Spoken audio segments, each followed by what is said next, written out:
আসসালামু আলাইকুম প্রিয় বন্ধুরা, আশা করছি সকলেই ভালো আছেন। এখানে দেখতে পাচ্ছেন চীনা হাঁসের বাচ্চা। এই চীনা হাঁসের বাচ্চার বয়স মাত্র 5 দিন।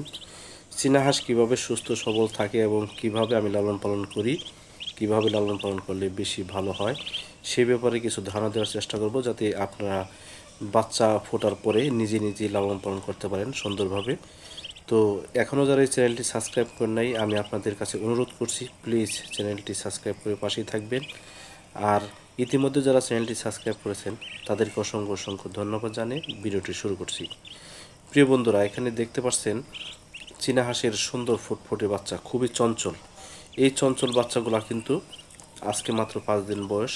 5 দিন আগে যখন এই বাচ্চাগুলা ফুটে বের হয় তখনই কিন্তু আমি আলাদা করে ফেলি এবং মাত্র 40 ওয়াটের একটি বাল্ব দিয়ে এদের তাপের ব্যবস্থা করে দিই, যাতে নাকি সুন্দরভাবে ওরা সেই তাপ পেয়ে সুন্দর সবল থাকে এবং ওদের যে নাড় আছে সে নাড় যাতে শুকিয়ে যায়।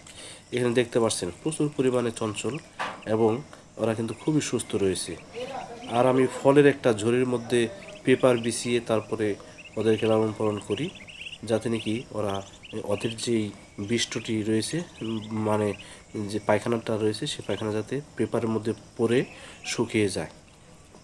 এভাবে কিন্তু আমি মোটামুটি 8 থেকে 10 দিন পালার পরে কিন্তু দেখা গেছে ওরা কিন্তু খুব সুন্দরভাবে কিন্তু বেড়ে উঠবে এবং সুস্থ থাকবে, ভালো থাকবে। আর আমি আজকে আপনাদের দেখানোর জন্য মাটিতে ছেড়েছি, কিন্তু আমি এখনও মাটিতে ছাড়ি নাই, তবে মাটিতে ছাড়বো 10 দিন 12 দিনের পরে থেকে। তো আজকে দেখানোর জন্য এবং ভিডিওটি করার জন্য আমি আপনাদের এই মাটিতে ছেড়ে দেখালাম এবং দেখতে পাচ্ছেন কত চঞ্চল। তো প্রিয় বন্ধুরা, যারা এই চ্যানেলটি সাবস্ক্রাইব করেন নাই, প্লিজ চ্যানেলটি সাবস্ক্রাইব করবেন। ভিডিওটি ভালো লাগলে একটি লাইক করে দিবেন। সবাইকে ধন্যবাদ জানিয়ে বিদায় নিচ্ছি। আল্লাহ হাফিজ।